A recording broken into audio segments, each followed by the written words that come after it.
Magandang araw po sa inyong lahat. Ako po si Irene Rita Manggubat Becerra. Tubo po na talagang taga Mataas na Kahoy, Batangas po ako. 30 years of service po ako sa aking pong trabaho sa California. Immigrant po ako sa United States na naging citizen na rin, and then bumalik po ako sa Pilipinas at ako po ay dual citizen na. For good na rin po kami dito sa Batangas, at ito po, nagtayo po ako ng small business regarding farming. Nung mag-retire po ako, na-decision na naming mag-asawa na yung hobby ko ay i-registered ko na maging business na talaga noong pong 2017. Kasi 2017 po, nag-start ng mamunga ang aming mga kakao na amin pong itinanim dito sa aming pong munting farm. At ito po from 2018, 19, 20, nagdire-diretso na po ang aming pong small business. And actually, talagang itong 2 years ago, doon ko po talaga naramdaman na ito pong aking small hobby ay may opportunity na maging business in the future. Nagsimula po ang Binbay Integrated Farm 2018. Noong ang aking pong asawa ay gumagawa po ng tablaya. Alam naman ninyo, pag kakao, magkakakao, ano bang ginagawa ng kakao? Made of tablaya o kaya ay tsokolate. Nakita ko po yung mga waste, itatapon na lang. Sabi ko, wait, why not do something dito sa ating mga waste? Na doon na po nagsimula. Ano ba yung rejected bin? Yun po yung mga bins na may mga damage o may mga disease o yung mga clump na pwede namang isama sa tablaya, kaya lang kalamitan po ay tinatapon na lang o ginagawang fertilizer. Doon ko po naisipan na why not I will do something dito sa waste na beans ng kakao. Doon ko po naisipan na gumawa ng mga jewelry na made of resin na mayroong mga design at mga decor ng kakao rejected beans. And at the same time, nakita ko rin po yung waste ng mga dahon ng kakao na sayang din kasi every 6 months po, yung pong kakao ay pinupruning para maging healthy. So, yung mga waste na, na kakao leaves po, itatapon lang o kaya gagawin na namang fertilizer. Then I heard po si rice leaves. Kaya nag-research po ako. Nakita ko po na marami palang magagawa po sa dahon ng kakao. So, ito na po, nagsimula na po yung aking pong mga ginagawa sa mga dahon. Gumagawa po ako ng mga bag, lampshade, gumagawa na rin po parang applique ba, mga decor dito po sa mga damit, sa mga everyday use, casual na mga damit natin. Marami na po akong na-try. Pwede natin gawing tray, pwede natin ilagay sa notebook. Pero ang pinaka bestseller po sa akin ay ito pong lampshade na made of cacao leaves and mga bag na to. So dito po talaga patok na patok kayo sa dahon ng kakao at maraming talaga ang nagagawa. Dito na po ako sa ginagawa ko ngayon na nakakonsentrate po ako sa waste management ng kakao at coffee. Bakit kasama yung coffee? Kasi po ito pong aming pong farm ay mix po kami. Meron din po kaming intercropping ng coffee. Bago pa lang yun, is a new one. So, let's see kung maa-achieve ko ngayong taong ito. Pero nakakonsentrate po kasi kami sa waste management. So, alam naman natin ngayon na we need to take care of our earth, our planet. Kailangan natin ma-educated ko din ang ibang mga farming na tingnan natin kung ano yung mga magagamit natin sa mga waste. Kasi mostly katulad namin magkakakaw, nakakonsentrate lang kami na gumawa kami ng tablaya. Hindi naman lahat. Most na gumagawa ng tablaya o kaya ng tsokolate.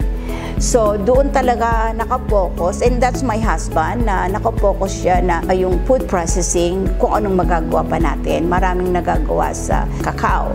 Ako naman po, yung hindi niya pwedeng gawin na itatapon lang niya, doon po ako nakakonsentrate o nakapokus. So, yun po ang hikain ko po na sana ma-share ko sa mga co-farmers ko. Maturuan ko po sila ng livelihood kasi po kami po ay Agriculture Training Institute Learning Site ng Farm Business School, and at the same time po kami po ay TESTA din.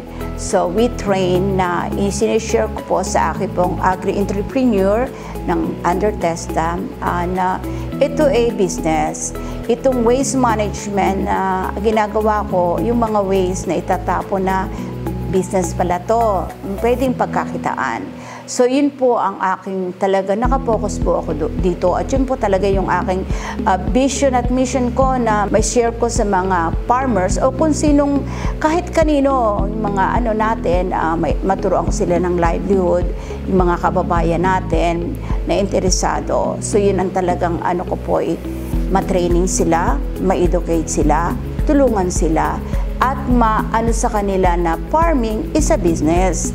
Kaya po naisipan ko po na isa po sa akin pong tinitraining dito sa aming farm, yung agriculture entrepreneur, para po masabi natin at maturuan po at maihikayat natin na ang farming ay gawin nating business at may opportunity po.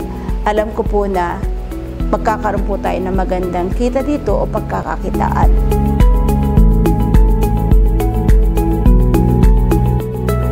Ma'am Irene Becerra ay isa sa aming most active and valued partner dito sa local government, lalo na in terms of promotion and production pagdating sa cacao.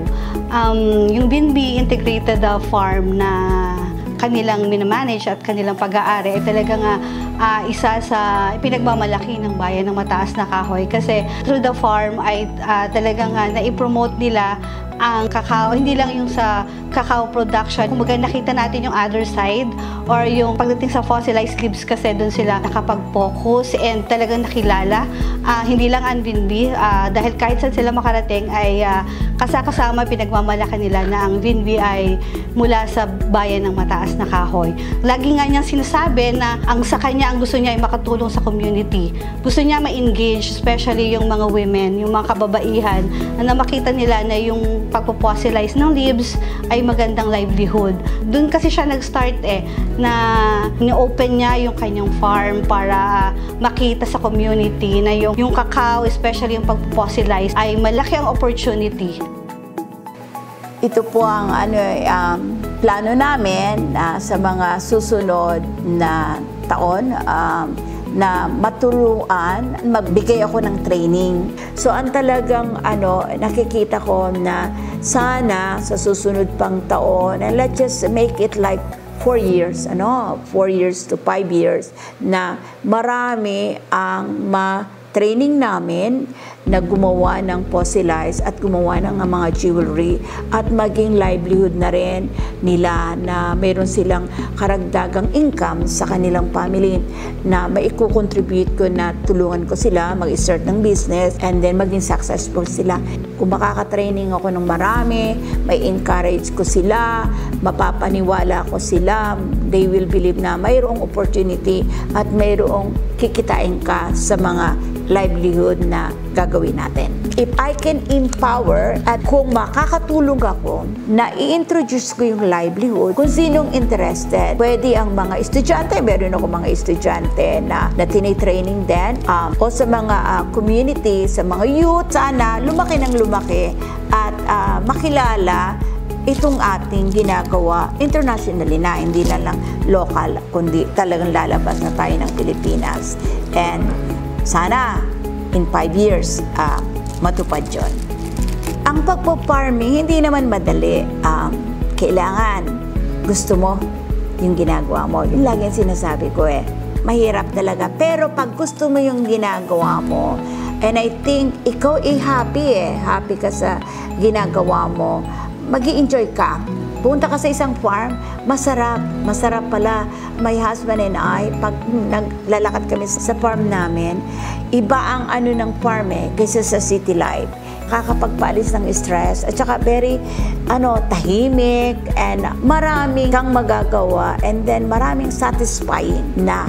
Ang example na lang yung itinanim mo. Pag nagtanim ka, tapos bumunga yung tinanim mo, talaga, sabi mo, doon talaga, pinipicturan ko pa. Kaya niyo imagine, ito yung bunga na tinanim ko. Ang sarap ng feelings on. Tapos, kainin mo, di ba? Yun yun ang yung tinanim mo, tapos may nakuha kang bunga, ibinigay mo sa kaibigan mo, and then later on, nakita mo, nagbebenta ka na pala. Basta gusto mo yung ginagawa mo, I think you will not go wrong.